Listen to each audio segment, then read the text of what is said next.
আউযুবিল্লাহি মিনাশ শাইতানির রাজিম বিসমিল্লাহির রহমানির রহিম।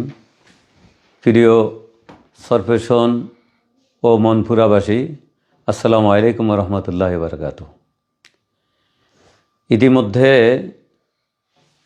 আমাদের সরফেশন মনপুরা অঞ্চলের জামাত ইসলাম সমর্থিত প্রার্থী আমার প্রিয় ভাই বন্ধুবর অধ্যক্ষ মোস্তফা কামাল সাহেবের একটি অসচেতনমূলক একটি বক্তব্যের কারণে আজকে বিভিন্ন মহল থেকে আমার কাছে বারবার ফোন আসতেছে এবং হতে পারে আমাদের কিছু সমর্থকও একটু প্রতিক্রিয়াও প্রকাশ করতেছে বলে আমার অনুমান হয়। আমি আজকে এই মুহূর্তে লাইভে আসা প্রয়োজন মনে করেছি। উনি একটি বক্তব্যে বলেছেন যে ওনাকে উনি সহ ভোলা 1 এবং 4 আসনে 12 দলীয় জোটের পক্ষ থেকে ওনাদেরকে মনোনয়ন দেওয়া হয়েছে এবং আরও বলেছেন যে এরপরে যদি কেউ এ বিষয়ে কোনো কথা বলে তাহলে সেটা হবে গুজব এবং বিভ্রান্তিকর বা আপত্তিকর।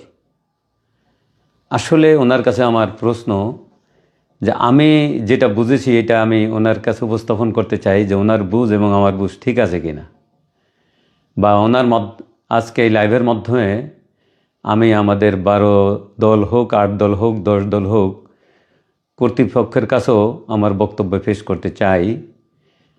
আমার বক্তব্য হচ্ছে যে আজকে 36 জুলাইয়ের পরে বাংলাদেশে একটি পরিবেশ তৈরি হয়েছে, যেই পরিবেশের মাধ্যমে আগামী সরকার একটি নিরপেক্ষ ইসলামী সরকার কায়েম করার লক্ষ্যে ইসলামী ও দেশপ্রেমিক 8টি দল ঐক্যবদ্ধ হয়েছে।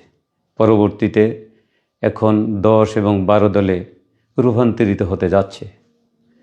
গতকালও জামাতে ইসলামের মোহতারাম আমির সাহেব সহ 8 দলের নেতৃবৃন্দ, এলডিপির নেতৃবৃন্দ, এনসিপির নেতৃবৃন্দ ঐক্যবদ্ধ হয়ে তারা ঘোষণা দিয়েছে যে আমরা জোট নয়, আসন সমঝোতা ভিত্তিক একটি অ্যালায়েন্স, কাজেই সময় মতো আমরা আমাদের প্রার্থী ঘোষণা করব।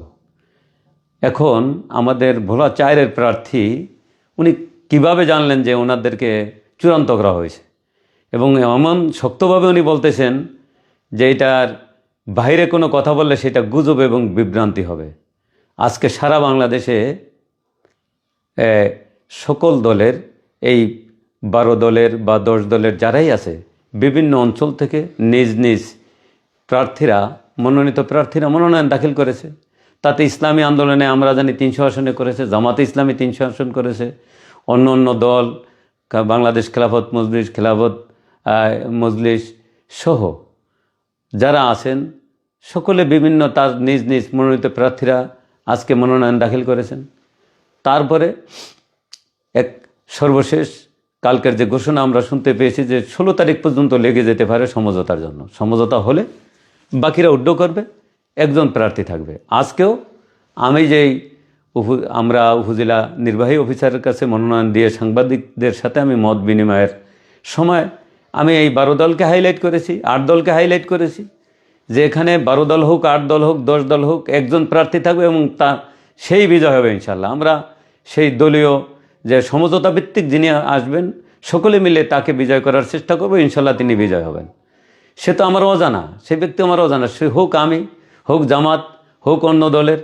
আজকে ওনারা যেই বক্তব্য দিচ্ছেন এই বক্তব্যের সাথে আমার জানা মতে আমাদের আজকে এই সমঝোতা ভিত্তিক অ্যালায়েন্সের বক্তব্যের তো কোনো মিল নেই, চিন্তা চেতনার কোনো মিল নেই।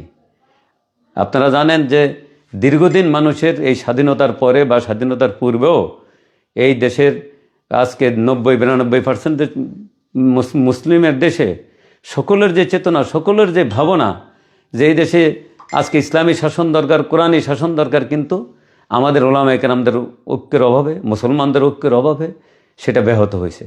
আজকে একটি সূচনা দেখা দিয়েছে ঐক্যের। আজকে কাওমি, আলিয়া, জামাত, তাবলিগ সকল মহলের ওলামায়ে কেরাম, পীরেরা ঐক্যবদ্ধ। বিশেষ করে পীর সাহেব চরমনাই দিন রাত চেষ্টা করে সকলকে ঐক্যবদ্ধ করার জন্য চেষ্টা করে। আমিরে জামাত শ্রদ্ধেয় ডাক্তার শফিকুর রহমান সাহেব আপ্রাণ চেষ্টা করে তিনি এই কথাও বলেছেন যে প্রয়োজনে আমার আসন আমি ছেড়ে দেব। কিন্তু আমরা কিছু জায়গায় ব্যতিক্রম দেখতে পাই।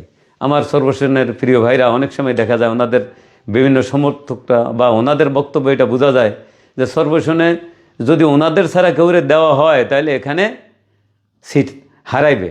ওনাদেরই দক্ষতা, ওনাদের হয়তো এখানে ভোট ব্যাংক, ওনারা এককভাবে এটা মনে করছে। আমরা তো তা মনে করি না।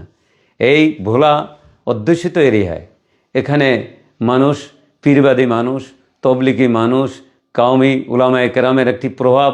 এখানে মসজিদে প্রায় 90-95% মসজিদের ইমাম কাউমি। সেখানে তাদের চিন্তা চেতনা অনেক সময় একটু ব্যতিক্রম ধর্মী হয়। আজকে কাউমি, আলিয়া, পীর, উলামায়ে কেরাম সকল ঐক্যবদ্ধ। এখন আমরা আশা করতে পারি যে সকলের চিন্তা চেতনার মাধ্যমে একটি সুন্দর সমাজ বিনির্মাণের আমরা স্বপ্ন দেখতেছি, এটি ইসলামী সমাজ বিনির্মাণের স্বপ্ন দেখতেছি। এই মুহূর্তে এইভাবে আমি মনে করি যে আমি বিজয় হব বা আমি বিজয় না হইলে অন্য কিছু হয়ে যাবে, তাতে আমি মনে করি আমার নিয়তের মধ্যেও সমস্যা আছে। আমি কালকেও একটি জনসভায় বক্তব্য দিয়েছি, একটি মাহফিলে বক্তব্য দিয়েছি যে আল্লাহ তাআলা যদি আমাকে দিয়ে কোনো খেদমত গ্রহণ করেন, যদি মঙ্গলজনক মনে করেন, তাহলে যেন আমাকে দায়িত্ব দেয় বা খেদমতের সুযোগ দেয়, না হলে আমার ব্যক্তিত্ব কোনো খায়েশ নেই। দেখা যায় যে ওনাদের বক্তব্য এবং কারণে মানুষ অনেক সময় হতাশ হয়, বিভ্রান্ত হওয়ার সম্ভাবনা। কাজেই আমি মনে করি এই জাতীয় বক্তব্যের থেকে আসলে দূরে থাকা উচিত। এর কারণে বৃহত্তর ঐক্য নষ্ট হবে, আমাদের সৌন্দর্য নষ্ট হবে। এর কারণে আমাদের পরস্পরের মধ্যে ভেদাভেদ সৃষ্টি হবে।